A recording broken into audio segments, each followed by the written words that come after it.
اللہم صلی علی سیدنا محمد وعلی آل سیدنا محمد وبارک وسلم۔ حضرت براء بن عازب رضی اللہ تعالیٰ عنہ روایت فرماتے ہیں کہ ایک دن ہم رسول اللہ صلی اللہ تعالیٰ علیہ وسلم کے ساتھ ایک انصاری کے جنازے میں قبرستان گئے۔ جب قبر تک پہنچے تو دیکھتے ہیں کہ ابھی لید نہیں بنائی گئی ہے۔ اس وجہ سے نبی کریم صلی اللہ تعالیٰ علیہ وسلم بیٹھ گئے اور ہم بھی آپ کے آس پاس باادب اس طرح بیٹھ گئے جیسے ہمارے سروں پر پرندے بیٹھے ہوں۔ اس کا یہ مطلب ہے کہ اس طرح بیٹھ گئے، بالکل خاموش، سیدھے سادے، نہ ہلنا نہ جھلنا، جیسے کہ ہمارے سروں پہ پرندے بیٹھے ہوں کہ اگر انسان کے سر پہ کوئی پرندہ جانور بیٹھ جائے تو وہ بالکل بھی نہیں ہلے گا، ہلتے اڑ جائے گا۔ تو یہ یہاں پر یہ سمجھایا گیا ہے کہ اتنے اچھی طریقے سے ہم ان کے پاس بیٹھ گئے کہ جیسے ہمارے سروں پہ پرندے بیٹھے ہوں۔ رسول اللہ صلی اللہ تعالیٰ علیہ وسلم کے ہاتھ مبارک میں ایک لکڑی تھی جس سے زمین گرود رہے تھے، جس کو غمگین کیا کرتے تھے۔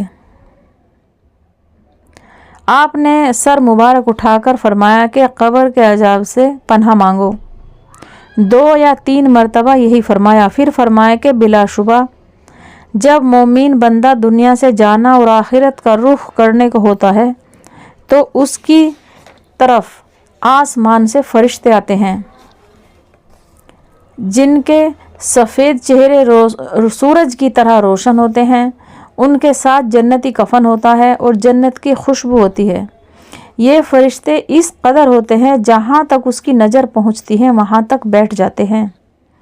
پھر حضرت ملک الموت علیہ السلام تشریف لاتے ہیں، حتیٰ کہ اس کے سر کے پاس بیٹھ جاتے ہیں اور پھر فرماتے ہیں کہ اے پاکیزہ روح، اللہ کی مغفرت اور اس کی رضامندی کی طرف نکل کر چل۔ چنانچہ اس کی روح اس طرح سہولت سے نکل کر آتی ہے جیسے مشک جامے سے پانی کا قطرہ بہتا ہوا باہر آ جاتا ہے۔ بس اسے حضرت ملک الموت علیہ السلام ہاتھ میں لیتے ہی ان کے ہاتھ میں لیتے ہی دوسرے فرشتے جو دور تک بیٹھے ہوتے ہیں پل بھر بھی ان کے ہاتھ میں نہیں چھوڑتے۔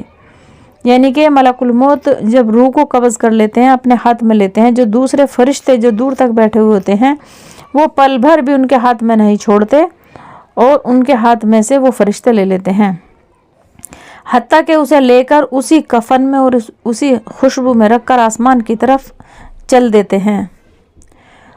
اس خوشبو کے متعلق ارشاد فرمایا کہ زمین پر جو کبھی عمدہ سے عمدہ خوشبو پائی گئی ہے اس جیسی وہ خوشبو ہوتی ہے۔ پھر فرمایا کہ اس روح کو لے کر فرشتے آسمان کی طرف چڑھنے لگتے ہیں اور فرشتوں کی جس جماعت پر بھی ان کا گزر ہوتا ہے وہ کہتے ہیں کہ یہ کون پاکیزہ روح ہے۔ وہ اس کا اچھے سے اچھا نام لے کر جواب دیتے ہیں جس سے وہ دنیا میں بلایا جاتا تھا کہ فلاں کا بیٹا فلاں ہے۔ اسی طرح پہلے آسمان تک پہنچتے ہیں اور آسمان کا دروازہ کھلواتے ہیں، چنانچہ دروازہ کھول دیا جاتا ہے اور وہ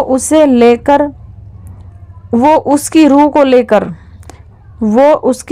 لے کر اوپر چل دیتے ہیں، حتیٰ کہ 7 آسمان تک پہنچ جاتے ہیں۔ ہر آسمان کے مقربین جو دوسرے فرشتے ہوتے ہیں وہ دوسرے آسمان تک رخصت کرواتے ہیں، یعنی کہ جو پہلے آسمان پہ فرشتے ہیں اور جو دوسرے آسمان تک جو اس روح کو لے کر فرشتے جاتے ہیں، تو پہلے آسمان والے فرشتے دوسرے آسمان تک اسے چھڑواتے ہیں، رخصت کرتے ہیں۔ جیسے ہم کسی رشتہ دار کو یا کسی جو کوئی ہمارے پاس آتا ہے اس کو ہم جو ہے پیار سے محبت سے جو ہے اسے باہر تک چھوڑنے آتے ہیں، اسی طرح پہلے آسمان سے دوسرے آسمان تک اس کی روح کو رخصت کرواتے ہیں۔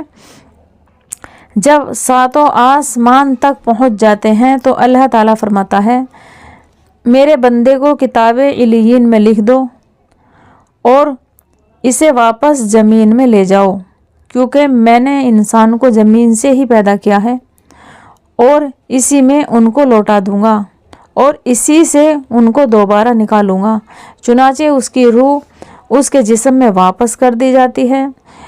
اس کے بعد 2 فرشتے اس کے پاس آتے ہیں جو آ کر اسے بٹھاتے ہیں اور اس سے سوال کرتے ہیں کہ تیرا رب کون ہے؟ وہ جواب دیتا ہے میرا رب اللہ ہے۔